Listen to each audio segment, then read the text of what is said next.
إن الحمد لله نحمده ونستعينه ونستغفره ونؤمن به ونتوكل عليه ونعوذ بالله من شرور أنفسنا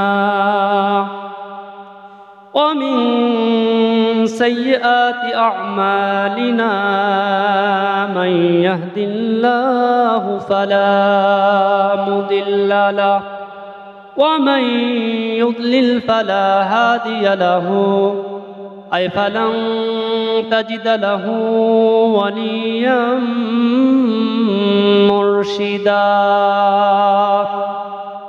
ونشهد أن لا إله إلا الله وحده لا شريك له والذي لا ضد له ولا ند له لا مثل له ولا مثيل له لا وزير له ولا كفيل له لا شبه له ولا شبيه له لا ولد له ولا والد له وهو الواحد الفرد الصمد لم يلد ولم يولد ولم يكن له كفوا أحد ونشهد أن سيدنا ونبينا وحبيبنا وبشيرنا ونذيرنا وطبيب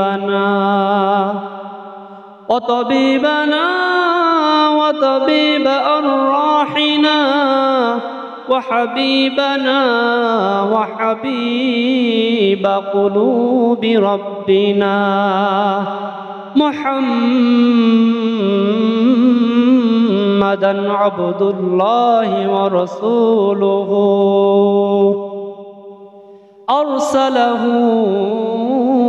بالحق بشيرا ونذيرا وداعيا إلى الله بإذنه وسراجا منيرا أما بعد فقد قال الله تعالى في كلامه المجيد وفي فرقانه الحميد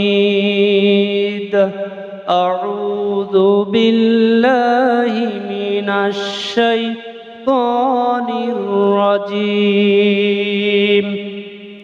بسم الله الرحمن الرحيم إن الله وملائكته يصلون على النبي يا أيها الذين آمنوا صلوا عليه وسلموا تسليما اللهم صل على محمد وعلى آل محمد كما صليت على إبراهيم وعلى آل إبراهيم إنك حميد مجيد اللهم بارك على محمد وعلى آل محمد كما باركت على إبراهيم وعلى آل إبراهيم إنك حميد مجيد আমরা এমন একটি মাস পেয়েছি এই মাসটির নাম হচ্ছে জিলহজ মাস এই জিলহজ মাসে কেউ যদি জিকির করে আল্লাহর নবী বলেছেন জিলহজ মাসের প্রথম দিন থেকে শুরু করে যে আমলগুলো রয়েছে এক নাম্বার আমল হচ্ছে জিকির করা আমরা যখন জিকির করব আমাদের ঈমানকে বাড়িয়ে দিবেন কে? জিকিরের মধ্যে সর্বশ্রেষ্ঠ জিকির হচ্ছে কোরআনে কারীম। মহান আল্লাহ রাব্বুল আলামিন কোরআনে কারীমের মধ্যে বলেছেন, ইন্নামাল মুমিনুনাল্লাযীনা ইযা যুকিরাল্লাহু ওয়াজিলাত কুলুবুহুম ওয়া ইযা তুলিয়াত আলাইহিম আয়াতুহু যাদাতহুম ঈমানাও ওয়া আলা রাব্বিহিম ইয়াতাওয়াক্কালুন। নিশ্চয় মুমিনেরা যখন আল্লাহ পাকের কোরআন তেলাওয়াত করে, আল্লাহ পাকের জিকির করে, যাদাতহুম ঈমানা, তাদের ঈমানকে আল্লাহ রাব্বুল আলামিন বাড়িয়ে দিতে থাকে। ওয়া আলা রাব্বিহিম ইয়াতাওয়াক্কালুন, মুমিন ব্যক্তিরা একমাত্র আল্লাহ রাব্বুল আলামিনের উপর ভরসা করে। জোরে বলেন আল্লাহু আকবার। জিকির করলে আমাদের ঈমানকে বাড়িয়ে দিবেন কে? কেউ যদি বলে সুবহানাল্লাহ, কেউ যদি বলে আলহামদুলিল্লাহ, কেউ যদি বলে আল্লাহু আকবার, এই তাসবিহগুলো বেশি বেশি পড়তে হবে। আল্লাহ রাব্বুল আলামিন কোরআনে কারীমের মধ্যে বলেছেন, তাহলে যাদাতহুম ঈমানা, তাদের ঈমানকে বাড়িয়ে দিবেন।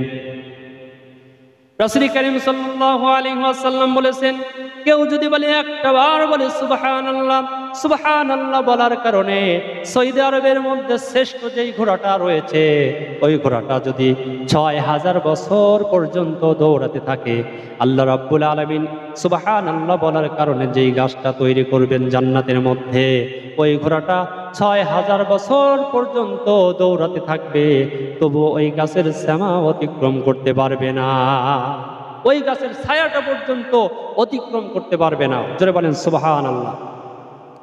এরপরে আমরা যখন বলি আলহামদুলিল্লাহ, রাসূল কারীম সাল্লাল্লাহু আলাইহি ওয়াসাল্লাম বলেছেন, তামলাহুল মিজান, কেউ যদি একটা বার আলহামদুলিল্লাহ মন প্রাণ দিয়ে বলে, রাসূল কারীম সাল্লাল্লাহু আলাইহি ওয়াসাল্লাম বলেছেন, আলহামদুলিল্লাহ বলার কারণে মিজানের সওয়াবকে পরিপূর্ণ করে ওই ব্যক্তির আমলনামা নেকি লিখে দেবেন। জোরে বলেন সুবহানাল্লাহ। এভাবে করে আমরা সব সময় জিকির করতে থাকবো, কারণ আমরা যা কিছু বলি না কেন আল্লাহ পাকের ফেরেশতারা সব কিছু রেকর্ড করে রেখে দেয়। মা ইয়ালফিযু মিন কাওলিন ইল্লা লাদাইহি রাকীবুন আতীদ। মানুষ এমন কোনো কথা বলে না, এমন কোনো কাজ করে না যেই কাজগুলো, যেই কথাগুলো আল্লাহ পাকের ফেরেশতারা রেকর্ড না করে রাখে। প্রত্যেকটি কথাই লিপিবদ্ধ হয়ে যায়, রেকর্ড হয়ে যায়। এমনকি আল্লাহ রাব্বুল আলামিনের ফেরেশতারা সব কিছু লিখে রাখেন। কিরামান কাতিবিনা ইয়ালামুনা মা তাফআলুন। আল্লাহ রাব্বুল আলামিন প্রত্যেকটি মানুষের কাছে দুইজন সম্মানিত ফেরেশতা দিয়েছেন। এই ফেরেশতাগণ সব কিছু লিপিবদ্ধ করে রেখে দেয়, সব কিছু লিখে রেখে দেয়। ইয়ালামুনা মা তাফআলুন, আমরা যা কিছু করি সব ফেরেশতারা জেনে যায়। জোরে বলেন সুবহানাল্লাহ। সেজন্য আমরা সময় পেলেই বলবো সুবহানাল্লাহ, আলহামদুলিল্লাহ, আল্লাহু আকবার। আমরা যদি একটা সূরাও জানি, একটা সূরাই পড়বো। আমরা যদি দুইটা সূরা পারি, দুইটা সূরাই পড়ব। যে কোনো সূরা পারেন, সূরা ইখলাস পারেন, সূরা কাউসার পারেন, সূরা ফাতিহা পারেন, আপনি যে কোনো সূরা পড়তেই থাকবেন। আমার ভাইয়েরা, রাস্তা দিয়ে হেঁটে যাচ্ছেন, হাঁটার সময় আপনি পড়বেন সুবহানাল্লাহ। আপনি ব্যবসা বাণিজ্য করেন, ব্যবসার মধ্যে বলবেন সুবহানাল্লাহ। উন্নত করাইয়া দিবেন কে? আল্লাহ রাব্বুল আলামিন খুশি হয়ে আপনার ব্যবসা বাণিজ্যের মধ্যে বারাকা দান করবেন। জোরে বলেন সুবহানাল্লাহ। সেজন্য নবী করিম সাল্লাল্লাহু আলাইহি ওয়াসাল্লাম জিলহজ মাসের প্রথম থেকে শুরু করে আল্লাহ পাকের জিকির করতেন। সবচেয়ে বড় জিকিরের নাম হচ্ছে কোরআনে কারীম তেলাওয়াত করা। আল্লাহ রাব্বুল আলামিন এই কোরআনকে সহজ করে দিয়েছেন। ওয়ালাকাদ ইয়াসসারনাল কুরআনা লিযিকরি ফাহাল মিন মুদ্দাকির। এই কোরআনকে আমি আল্লাহ রাব্বুল আলামিন সহীন করি নাই, কষ্টকর কোনো কিতাব বানিয়ে দেই নাই। এই কোরআনকে মানুষের জন্য অতীব সহজ থেকে সহজ আকারে আমি আল্লাহ রাব্বুল আলামিন নাজিল করে দিয়েছি। সহজ করে দিয়েছেন কোরআন জানা, কোরআন পড়া। যারা বলেন আল্লাহু আকবার। আমার ভাইয়েরা, কোরআন যখন আমরা পড়ব খুশি হবেন কে? আল্লাহ রাব্বুল আলামিন খুশি হবেন। যারা আমরা কোরআন পড়তে পারি না, সময় পেলে কোরআন পড়ব। কোরআন পড়লে আল্লাহ রাব্বুল আলামিন খুশি হয়ে যায়। আল্লাহর নবী বলেছেন, ইন্নাল্লাযী লাইসা ফি জাওফিহি শাইউম মিনাল কুরআনি কাল বাইতিল করিব, যেই দেহের মধ্যে কোরআন নাই ওটা যেন একটা সারা বাড়ি, উজার বাড়ি, বিরান বাড়ি। সেজন্য আমাদের অন্তরের মধ্যে কোরআন বসাতে হবে। কোরআন পড়লে ঈমান বেড়ে যায়, কোরআন মানলে জীবন সুন্দর হয়, আল্লাহ রাব্বুল আলামিন সম্মান বাড়িয়ে দেয়। কোরআন পড়লে তাকওয়া অর্জন হয়। আল্লাহর নবী বলেছেন, সেজন্য তোমরা যখনই সময় পাও কোরআনে কারিম তেলাওয়াত করো। আর 2 নম্বর কাজ হচ্ছে নেক কাজ করা, নেক আমল করা। নেক কাজ করলে আল্লাহ রাব্বুল আলামিন খুশি হয়ে আমাদেরকে জান্নাতুল ফেরদাউস দান করবেন। ইন্নাল্লাযীনা আমানু ওয়া আমিলুস সালিহাতি কানাত লাহুম জান্নাতুল ফিরদাউসি নুজুলা। আল্লাহ রাব্বুল আলামিন তার হাবিবকে বললেন, হে বন্ধু, নিশ্চয় যারা আমি আল্লাহ রাব্বুল আলামিনের উপর ঈমান আনবে আর যারা আমলে সালেহ করবে, যারা ভালো ভালো কাজগুলো করবে, নেক কাজগুলো করবে, কানাত লাহুম জান্নাতুল ফিরদাউসি নুজুলা, তাদের জন্য আমি আল্লাহ রাব্বুল আলামিন জান্নাতুল ফিরদাউস বাজেট করে রেখে দিয়েছি। জোরে বলেন সুবহানাল্লাহ। সেজন্য আমরা সময় পেলে কি করব? বেশি বেশি নেক কাজ করার চেষ্টা করব। আর 3 নম্বর আমল হচ্ছে সকল গুনাহ থেকে নিজেকে হেফাজত করা। শয়তান সব সময় আমাদের পিছনে আছে। শয়তান চাচ্ছে আমাদেরকে জাহান্নামের রাস্তায় নিয়ে যাবে। শয়তানের ওয়াসওয়াসায় না পড়ে আমরা যদি গুনাহ থেকে নিজেকে বাঁচাতে পারি, আল্লাহ রাব্বুল আলামিন আমাদেরকে পুরস্কার দান করবেন, তার নাম হচ্ছে জান্নাত। আর 3 নম্বর আমল হচ্ছে যাদেরকে আল্লাহ রাব্বুল আলামিন সামর্থ্য দিয়েছেন, হজ করার টাকা পয়সা আছে, অর্থ সম্পদ আছে, হজ করার মতো পরিবেশ আছে, তাদেরকে অবশ্যই হজ করতে হবে। আমার ভাইয়েরা, যাদেরকে আল্লাহ রাব্বুল আলামিন সুস্থ রেখেছেন, টাকাও দিয়েছেন, অবশ্যই আমরা হজে যাওয়ার চেষ্টা করব। আমার ভাইয়েরা, আর আমাদেরকে আল্লাহ রাব্বুল আলামিন, আল্লাহর হাবিব বলছেন 5 নম্বর আমল হচ্ছে যাদেরকে সামর্থ্য দিয়েছেন, কুরবানি করার মতো টাকা দিয়েছেন, আমার ভাইয়েরা অবশ্যই তাদেরকে কুরবানি করতে হবে। আমাদের কাছে টাকা পয়সা ওই 3 দিনের মধ্যে আমাদেরকে আল্লাহ রাব্বুল আলামিন যদি 10, 11, 12 তারিখের মধ্যে অর্থ সম্পদ দান করে, অবশ্যই আমাদেরকে কুরবানি করতে হবে। আর সেই কুরবানিটা করতে হবে আল্লাহর জন্য।